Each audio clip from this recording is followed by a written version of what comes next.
Et nous sommes de retour au plateau pour la suite de cette émission. Après le journal, nous retrouvons nos invités Robert Kossigan Akwete, Credo Tété et Pasteur Edo Komi. Pour la suite de cette émission, nous abordons notre troisième sujet. Nous parlons à présent du Sénégal, un ancien ministre de Macky Sall placé sous surveillance électronique. Ismaïla Madior Fall, ancien ministre sénégalais de la Justice sous le président Macky Sall, a été placé ce mardi sous bracelet électronique avec assignation à domicile à l'issue de son audition par une commission, la commission d'instruction de la Haute Cour de Justice. Fall fait partie donc de 5 ministres dont le sort a été décidé par l'Assemblée le 8 mai. L'Assemblée a décidé donc qu'on ouvre des procès contre eux. La justice le poursuit pour détournement des deniers publics dans le cadre de l'attribution de marché pour la réalisation d'un centre de surveillance électronique. Sall est donc sous surveillance électronique au Sénégal. Un deuxième sujet de détournement que nous abordons ce soir avec nos invités. Et pour ce sujet, je commence par vous, Pasteur Edo Komi. Après avoir parlé de Matata Pognon en République démocratique du Congo, parlons à présent de Fall au Sénégal. Non, ça devient très gênant et incompréhensible que les gens qui sont au service de leur pays se livrent à tant de détournements. On se demande pourquoi c'est si facile. Et pourquoi ne mettons pas des gants? Pourquoi ne mettons pas des gants pour que l'argent public ne se retrouve dans des mains des gens? Comment ça se passe? C'est cette légèreté, c'est cette légèreté que je ne comprends pas. Alors, le Sénégal traverse quand même une période très sensible après la victoire de ce duo-là, du duo Sonko et Diomaye Faye. Et au même moment, c'est les anciens ministres de Macky Sall qui se retrouvent dans les mailles de la justice. Déjà, 5 ministres sont concernés. Il y a déjà 3 qui sont condamnés pour malversation et détournement des fonds publics. C'est dire que en attendant d'avoir beaucoup de preuves, le gouvernement de Macky Sall vraiment n'est pas du tout propre. Le gouvernement de Macky Sall n'est pas du tout propre. Ils sont 5, je pense que l'autre condamné c'était pour 57 millions, lui c'est pour avoir pris pour les faits, c'est le concessionnaire de ces centres de surveillance électronique qui a déclaré avoir donné 50 millions, des 250 millions qu'il avait demandé avant d'avoir le marché justement. Pour la concession du marché. Donc c'est ce que je suis en train de dire. Donc le gouvernement de Macky Sall est sale et puis n'est pas propre. Et on se demande pourquoi tout ça. Bon, donc je crois quand même que d'aucuns parleraient de la chasse aux sorciers, mais je ne pense pas que c'est ça. D'aucuns diraient que en le faisant ici, il serait très difficile de transmettre le pouvoir. Non, tout ce qu'on vous demande, c'est d'être transparent dans la gestion des choses publiques. Vous êtes payé en tant que ministre, mais que viennent chercher ces détournements? C'est de l'insatiabilité. L'insatiabilité. Vous êtes payé et puis vous prenez l'argent public sans savoir que cela va retourner contre vous un jour. Et c'est ce qui se passe. Donc loin de la chasse aux sorciers, puisque lors de leur campagne, Sonko et Diomaye Faye ont déjà promis aux Sénégalais qu'ils vont bien voir dans la marmite, dans la casserole du Sénégal. Et aujourd'hui, c'est ce qui se passe. Est-ce que là, ça, c'est la chasse aux sorciers? Non, pas du tout. Pas du tout. Bon, ce qu'on pourrait demander, c'est que par la suite, si un ministre, on attend voir, peut-être si un ministre du gouvernement Sonko arrive à détourner des fonds, est-ce que on va le poursuivre? C'est la question qu'on peut se poser. Mais je crois quand même que cette comparution, cette condamnation, donc c'est une leçon. Je crois que c'est des signaux forts pour dire que nous sommes venus pour gouverner le Sénégal et nous n'allons pas accepter que l'argent public soit détourné par les gens, que ce soit ceux qui nous ont précédés ou bien si c'est nous, on aura la main propre. Et je crois qu'on a besoin de ça pour faire le développement. Parce que dès qu'il y a la corruption, donc c'est des fonds, c'est des problèmes pour le développement, c'est le problème pour l'investissement et même pour les populations. Donc c'est la pauvreté. La corruption façon, donc augmente le taux de pauvreté parce que l'argent public rentre dans les mains des gens. Et donc, je pense que tout ce qu'on peut souhaiter, c'est que cela se fasse de manière transparente, que ça ne soit pas une chasse sorcière, qu'on ne vienne pas juste parce que, bon, on soupçonne, mais quand il y a des preuves, alors c'est de l'argent public. On ne va pas dire que c'est pour le gouvernement précédent, donc il faut les laisser continuer, jouir des biens mal acquis. Et donc, je pense que ce qui se fait au Sénégal comme ailleurs, il faut plutôt l'encourager. Et que ça serve de leçon à ceux qui gouvernent, que même si vous détournez des fonds aujourd'hui, un jour, ça va retourner contre vous et que vous allez vous retrouver dans les mains de la justice. Merci beaucoup à vous, pasteur Robert Kosigan Akwete. C'est l'accusateur qui a déclenché le problème. L'entrepreneur qui devait exécuter ce marché de centre de surveillance électronique a accusé le ministre d'alors d'avoir demandé 250 millions de francs CFA et pour pouvoir avoir le marché. Le pot de vin du ministre était de 250 millions et l'accusateur ou bien l'entrepreneur estime ou bien déclare avoir donné 50 millions au ministre, ce que le ministre n'a pas nié, mais qui a... Sur 250 millions. Oui, voilà, donc il a donné 25% en attendant d'avoir le marché et après on gérera le reste. Le ministre n'a pas nié, il a dit que c'était une dation, mais qu'il lui a retourné cela de façon diplomatique. On cherchera à comprendre. Pour le moment, il est placé sous résidence surveillée ou du moins sous résidence sous surveillance électronique. Et ça fait un deuxième cas dans cette émission qu'on aborde pour les affaires de détournement de deniers publics. Et ça concerne l'administration de Macky Sall. Oui, c'est vrai. Je me réjouis de la position du pasteur Edo parce que c'est le premier acteur de la société civile qui a condamné alors le détournement de fonds publics parce que sous d'autres cieux, les mêmes acteurs de la société civile disent que c'est un recul démocratique. Or, c'est un détournement de fonds publics qui n'est pas bon. Donc, j'apprécie alors le sens, le civisme du pasteur Edo, le sens élevé du civisme du pasteur Edo, qui alors donne priorité à la bonne gouvernance des fonds publics. Parce que sous d'autres cieux, les acteurs de la société civile, plus les politiques, croient que quand on est sous manteau politique, on peut détourner les fonds publics sans être inquiété.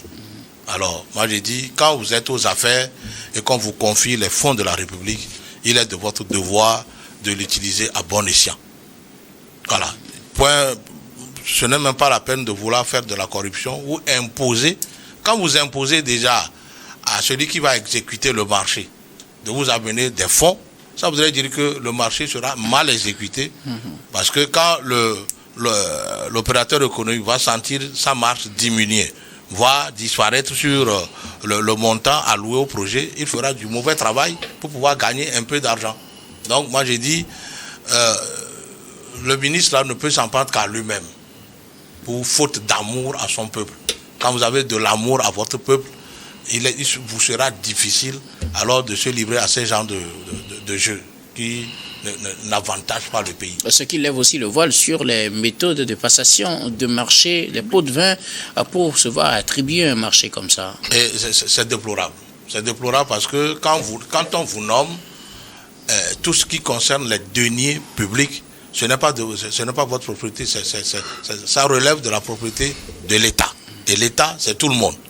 Alors, quand on veut construire un projet et que c'est vous, le ministre, qui doit passer ce marché-là, vous devez le faire dans les règles de l'art. Et surtout, donner alors carte blanche à la bonne gouvernance qui nécessite que, d'abord, le choix de celui qui doit exécuter le marché doit être bien fait dans la transparence et l'opérateur doit avoir toutes les qualités possibles pour pouvoir exécuter le marché et qu'au finish, alors, ce joyau puisse servir au grand nombre.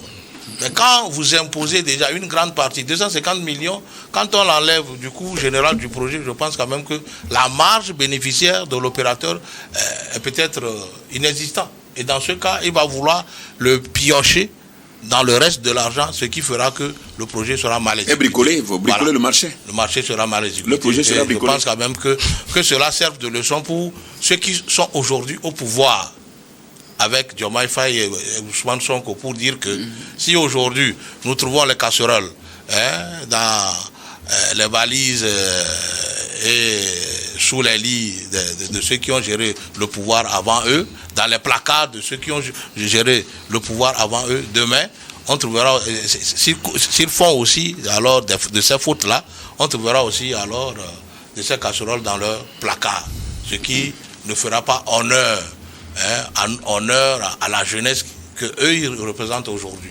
De tout faire pour que voilà, sous eux, il y ait de la bonne gouvernance et que les fonds publics soient utilisés à bon escient et que tout ce qui va concerner la réalisation des projets, qu'ils le fassent pour le Sénégal et non pour leur poche.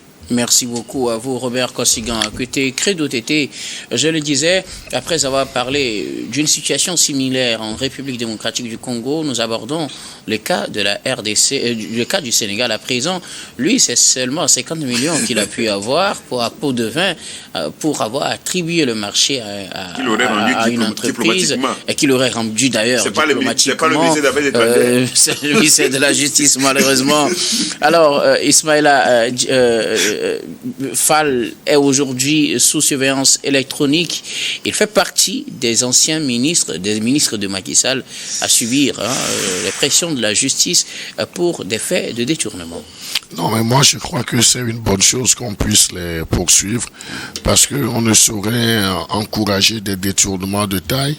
Ce n'est pas parce que vous êtes premier responsable d'un ministère et qu'un marché doit être passé et que vous devez obligatoirement gagner votre part. Donc je crois que c'est vrai qu'il n'a pas nié qu'il n'aurait pas reçu les 50 millions, mais il a dit qu'il a parfois diplomatiquement, il aurait retourné l'ascenseur à son accusateur. Donc là, on ne va pas considérer sa version, mais il y a déjà un délit.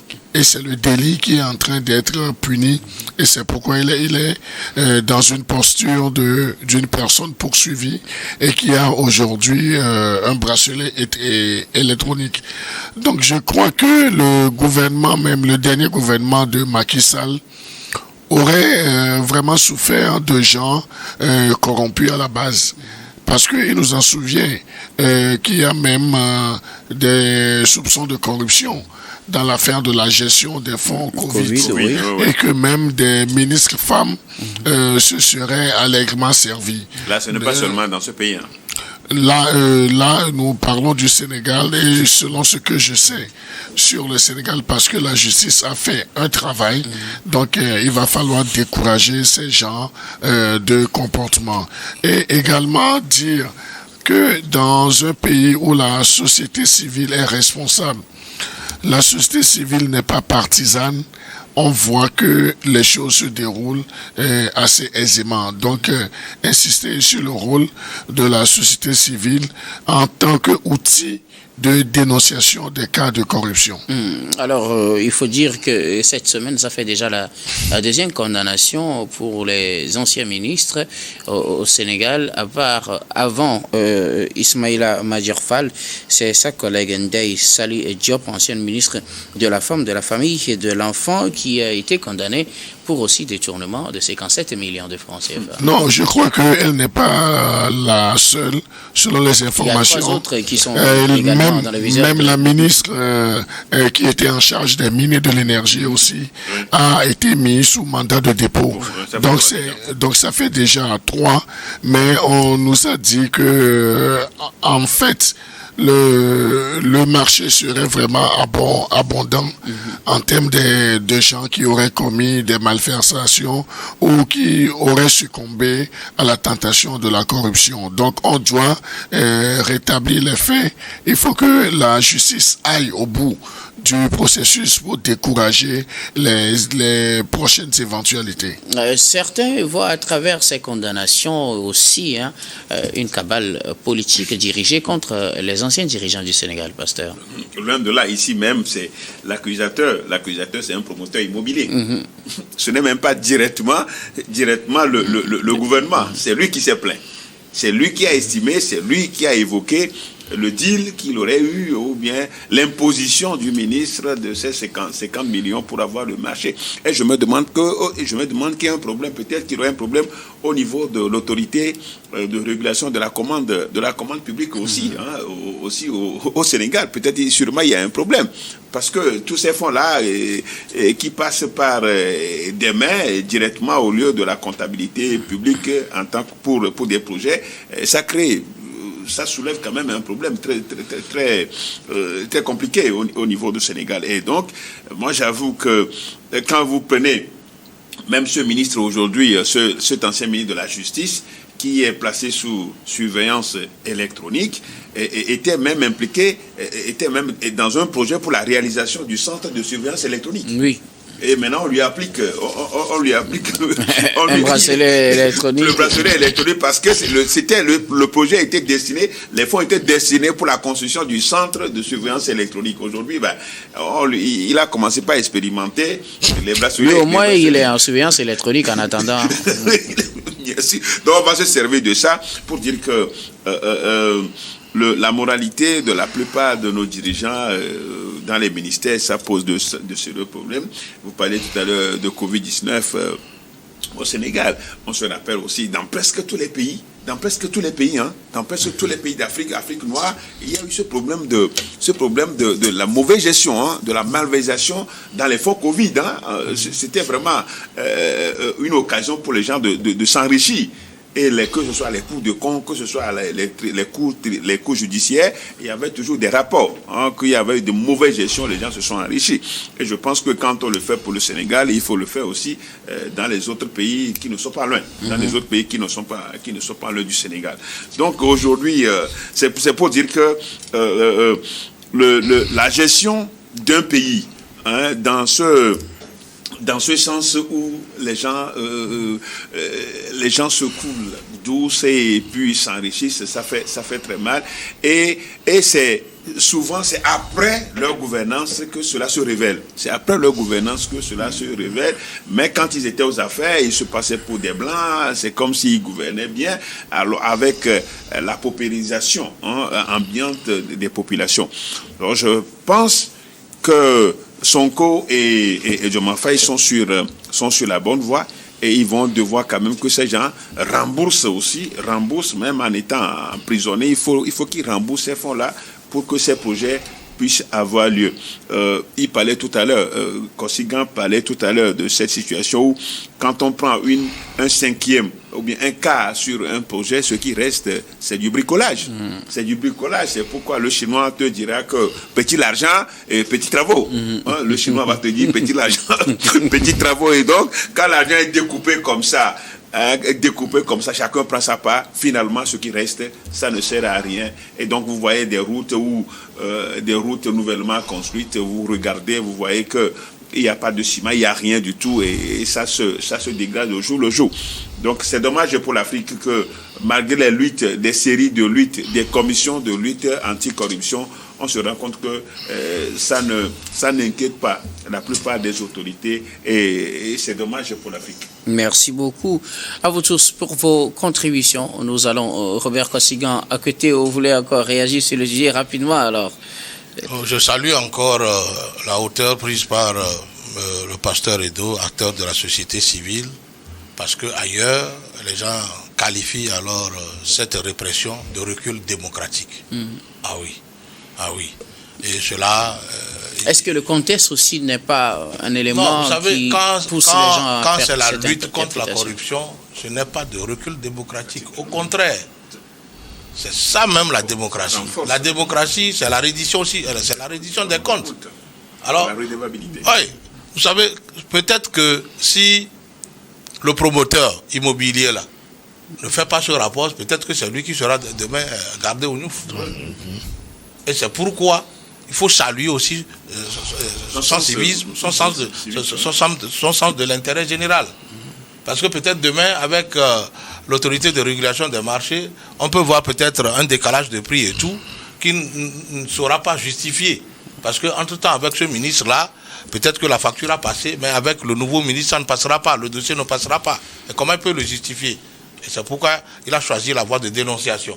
Donc moi, je pense quand même que pour nos gouvernants, il faut tout faire pour que voilà, vous soyez blanc comme neige pendant et après la gestion de votre portefeuille. Je vous rappelle que le promoteur immobilier ainsi que le directeur des constructions publiques ont été placés en garde à vue par la police dans le cadre de cette affaire. Ont été déjà gardés à vue. Le promoteur a été déjà gardé à vue. Merci beaucoup. Merci à vous pour vos contributions. Nous allons marquer une nouvelle pause, puis on reviendra tout à l'heure pour la dernière partie de cette émission. Dernière partie que nous allons bien évidemment consacrer au Togo.